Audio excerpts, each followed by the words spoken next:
And there you go. Another member of the club, and I appreciate your honesty, man. You found the right place. Send me some blacktail pictures one day if you're still here hanging out. Love to see them.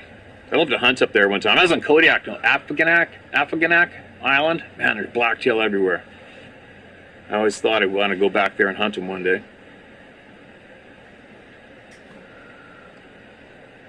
There you go. Another one. Another good, honest person coming here to share the truth. This is titled, Rath Trevor Provincial Park, Sasquatch. Man, there's so much around there. That's right over here. Hello, Steve. Please don't get offended or add what the F, but I wanted to add how this creature walked off away from me. I must add that I shook my shoulders and partially got up while still laying down on the bed, bracing myself with my elbows to better look at this creature. And just as I shook my shoulders, it too flexed and shook its shoulders back at me. Then in a few short steps, it proceeded to come really close to me by lowering itself down on, I suspect, all fours as its head came right up to the back window, glaring at me with buck teeth. Then it moved to my left against the passenger side window with an upright head, filling up the entire window with his face. I grabbed my crotch so as not to take a piss, and its look on its face was one of bewilderment as I saw its eyebrows slant upward like an angled roofline. Then I hid next to the comforter, and it turned and walked away upright past my car.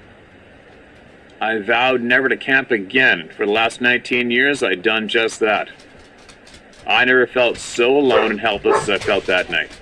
It's been a struggle, and I had nightmares for the longest time, wondering if that creature would come back to haunt me by sticking its head up against my bedroom window at night again. Just knowing I'm safe in the suburbs relaxes me now. So if you want to add this little tidbit, so be it, Steve. And get a hold of me at. I live in Surrey now. When this went down, I lived on the quay in New Westminster, British Columbia. Okay, man. You are very popular. P.S. I told my story to friends but never publicly mentioned it. This is the first time. And I wish you could choose this one over some others, but who knows? Kind regards, Terry. Okay, man. I guess there's more. I don't know if we shared previous or not, but it sounds like you're camping in your car at Rath Trevor Provincial Park. Rath Trevor Provincial Park. And a lot goes on there all the time. Why? I don't know. I don't know why. All around me. From here to there and beyond, right? I know people who've had their face in the car filled with the face of one of these people, inches away from theirs. This is titled, Scary Shit Up There, Kid. Hey Steve, I found your channel last fall and was originally very interested in your bear stories. I've been wanting to go to Alaska on a photo journey and thought maybe I could get some tips on how not to get turned into bear poop. I remember thinking, if there's anyone on the planet who would have come into contact with Bigfoot, it would be you. And then you started with the Bigfoot stories. I'm 59 years old and been around the block a few times, and I like how you have a no BS attitude. I've clicked on a couple Bigfoot channels in the past, but could never get more than a few seconds into them before the BS meter went off the chart. We live in northern Minnesota on the Chippewa National Forest. I've never actually seen anything myself, but I have a few incidents I'd like to share with you anyway. I do know a few guys, mostly native, who have seen these things. There's this old guy in town named Dewey Johnson, and my friend used to drop Dewey off in the boonies every fall, and he would live in the woods for about a month with only 12 gauge and an iron frying pan. Sounds like heaven to me. When he was done, he would walk back to town. One day my buddy saw Dewey sitting in the restaurant and asked him how his hunting had been in the Sucker Bay area. He told my friend he didn't go out there anymore. After several whys from my buddy, he finally confessed with his hair-lip voice There's some scary shit out there, kid, and they might come right into the fire at night.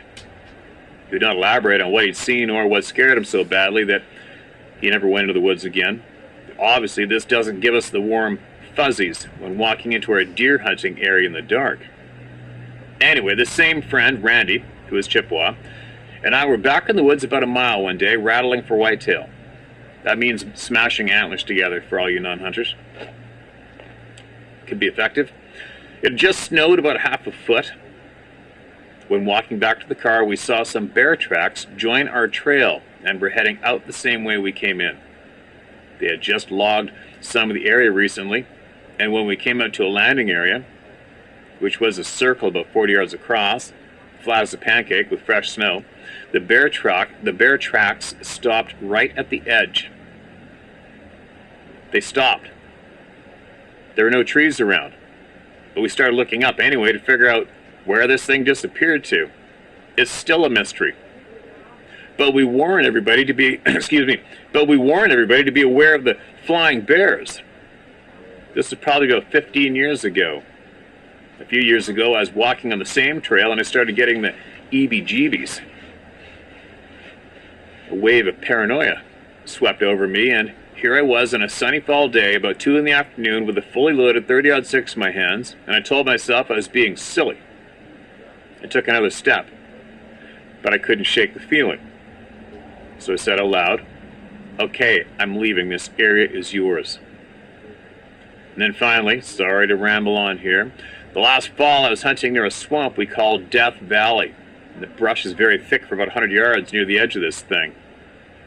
I was in clear hardwoods behind 3 oak trees, about 75 yards south of the thick stuff, when 20 minutes before dark, I heard what sounded like a high-pitched loon calling, but it lasted way longer and had a more throaty sound.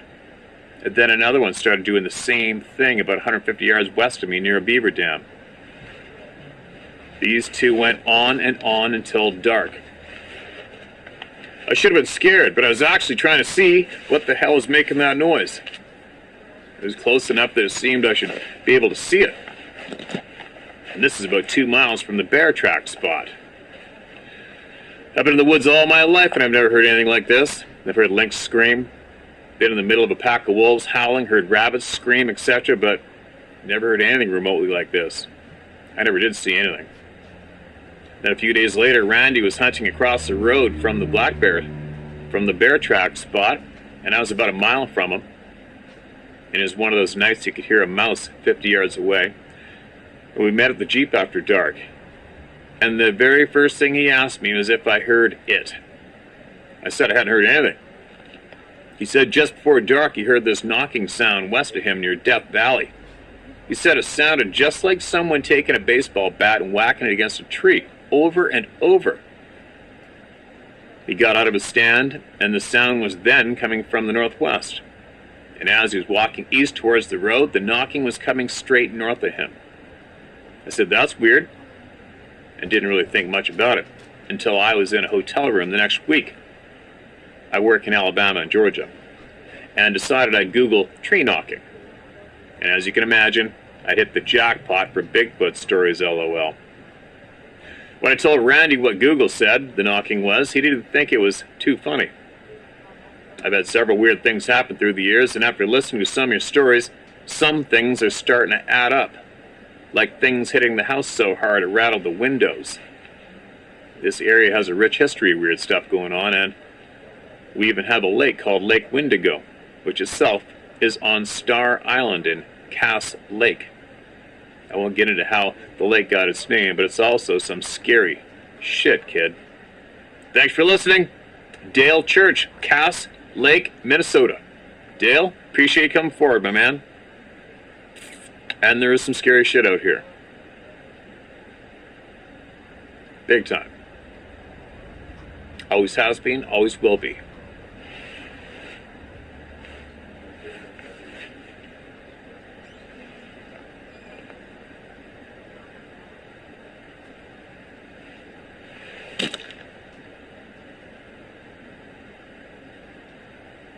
Pretty quiet around here, isn't it?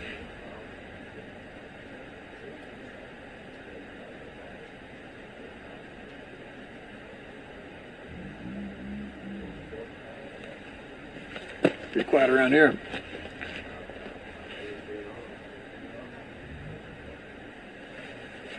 I am from Skagway, Alaska.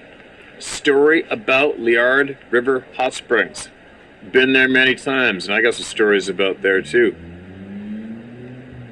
Hey Steve, I have a story from Skagway, Alaska, and also one from Liard River / Muncho Lake. Liard River Hot Springs specifically. I lived in Skagway for 10 years. My 17-year-old daughter was born in Whitehorse. I used to know Carcross and Atlin Lakes, okay? I spent some time in the backcountry and lots of cities too. We used to drive the Alcan every year from Skagway to Houston, Texas to visit relatives. Whoa, that's a drive. I'm originally from Anchorage, but live in Texas now. My dad is a pilot for Wayne Air, Alaska. I spent some time in truly remote areas, mostly never feeling afraid. Bears, moose at close range, no problemo, even as a kid. But these creatures are a different animal. I've been trying to make sense of it for years. I don't talk to folks about it because they think you're insane. My dad is a bush pilot too, and he thinks I'm nuts. Now I live in Central Texas. Everyone here is in multi-dimensional effing denial about all things. Nobody would last a day under truly adverse conditions. Another story. Your last video mentioned the Nephilim struck a chord. I'm not a religious dude, but the evil versus good thing is rising to the surface. I've seen and felt evil, and it made me feel like a tiny child, in person, in the woods, no less. Where I normally had no rational fear. End of email. What the hell? Alright, I have to type this as look into. And email this dude, because I want to hear it. Especially because I've been there numerous times, in the mountains all around there. That's remote. You guys can Google it up. Liard, L-I-A-R-D, Hot Springs. And here's a story that I'll share with you about that. Years ago, it's a real nice place. It's got a wooden deck built around the hot springs. There's change rooms, railings, steps into the hot springs. Middle of the day, bunch of people in there. Normal-sized black bear came down, decided he's going to eat a human. Grabbed a kid, had him on the deck, was killing him. The mom jumped on the bear to stop and save her boy. The bear killed her too. And a guy we know from Fort Nelson and passed a long time big game guide, he jumped in and the bear killed him too. You can look it up. That made a lot of waves in the planet and in the news. Very unfortunate. I think it's just the next year or the year after that too. Same thing, a bunch of people in the hot springs there at Liard, and a grizzly bear came down, walking on the deck, everyone to that side of the pool, and he walked around to that side, everyone to this side, and they did that a few times, then he left, thank God. The Muncho Lake, a friend of mine lives up there, said that one time driving in the dark at Muncho, he thought he saw a moose run across right in front of the truck in the headlights, but then he realized the kneecaps were bending the wrong way to be a moose. What else could do that, right? So I hope we get the rest of the story from this man, somehow.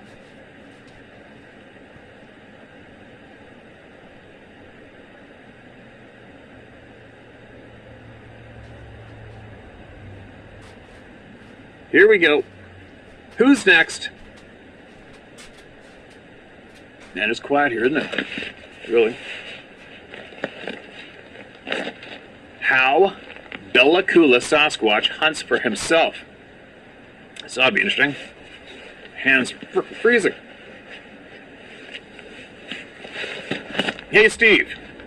Cam here from Maple Ridge, British Columbia.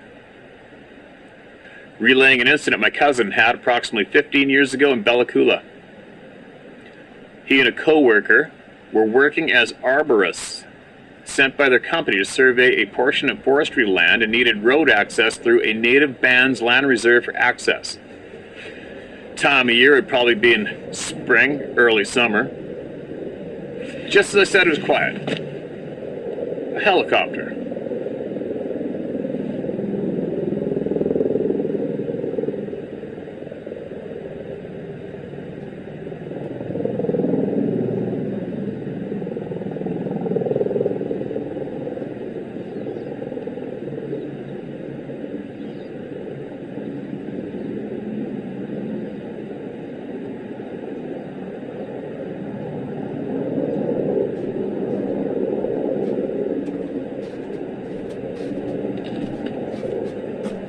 helicopters annoy the shit out of me. Sorry.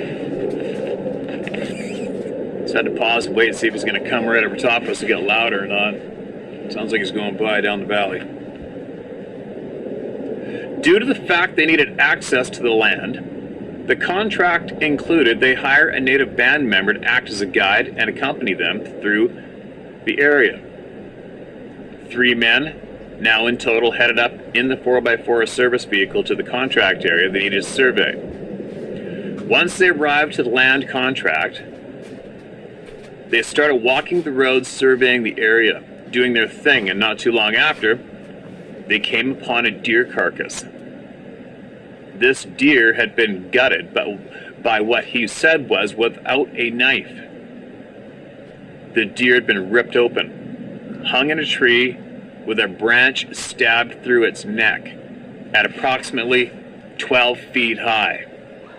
No guts or entrails left behind, only this deer. No hunters, nothing. They continued to walk the area when he stated they could hear something following and pacing them through the bush to their side, and would stop when they would stop. At some point they could see a dark figure start to dash through the bush, and also described that infamous Sasquatch smell, but unable to fully see the figure due to the bush and vegetation. And at this point, the native guide stated that they needed to leave. They headed back to the truck and stated, "Sasquatch is here, we must go now," or something along those lines, but he was panicking.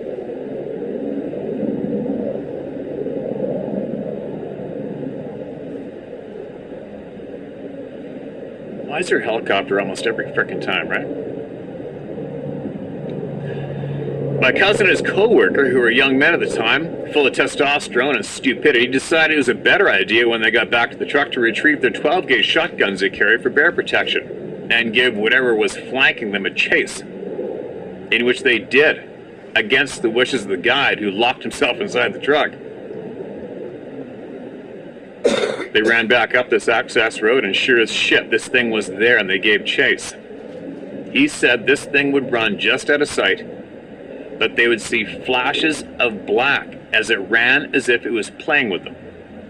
They soon came upon a dried-up creek with a small sandbar island in the middle of it, with a big patch of trees. He stated they walked over to the patch of trees on this sandbar and found what he said looked like an igloo woven from branches. They both walked over and looked into it, only to find another gutted deer. But this one's body cavity was stuffed full of green pine needles that he assumed was for preservation. And also, this one had its head missing. At this point, the two of them freaked out, realized how stupid they were, and ran as fast as they could back to the truck to find this poor native guy hiding and shaking like a leaf on the floorboards of the truck. The company apparently lost the contract and access through the reserve due to the actions of their employees. Anyways, I thought it was an interesting account, but not in regards to whether or not these creatures exist, but more so some insight on how Sasquatch hunts himself, and also a good reason why this topic may be so hush-hush when money and forestry industries get affected. Lots of tracks, sighting stories, and all types of evidence out there, which are all awesome, but this is the first account I've heard of someone finding Sasquatch hunting, processing, and curing its meat. Thought I'd share. Anyways, be safe and take it easy. Cheers. That's a different one. Never heard that one before. We've seen pictures of carcasses hanging in trees. Quite a few of them, actually. Nothing ever fresh, though. Seen skeletons hanging up. Deer bones. Had a couple guys had a fresh liver left on top of a stump not far from my place. Hunting in a slash like this. Had a fresh liver left on a stump for him or something weird. I think I saw it too. I don't know. I don't remember. That's a different one. I wonder how many sleuths could look up what exactly is in pine needles, and how is there something in pine needles that would affect the flesh of game or beef, whatever. What would that do? Me, I'm a hunter. What would stuffing the chest of a kill with anything green do as far as I know? Nothing. As far as I know. What would pine needles do inside the chest of a kill? Don't know. Flavor? Maybe flavor, I don't know. Or maybe it's a side dish, maybe it's a salad. You never know, right? I don't know. Who knows? Who knows? And I'll bet that native guide had somebody walk up to the truck and look in at him. I'll betcha. No other reason he'd be curled up on the floor freaking out. Well, who knows? Who knows? Maybe he's seen them before and was absolutely petrified, thinking he was about to live the worst nightmare of his life.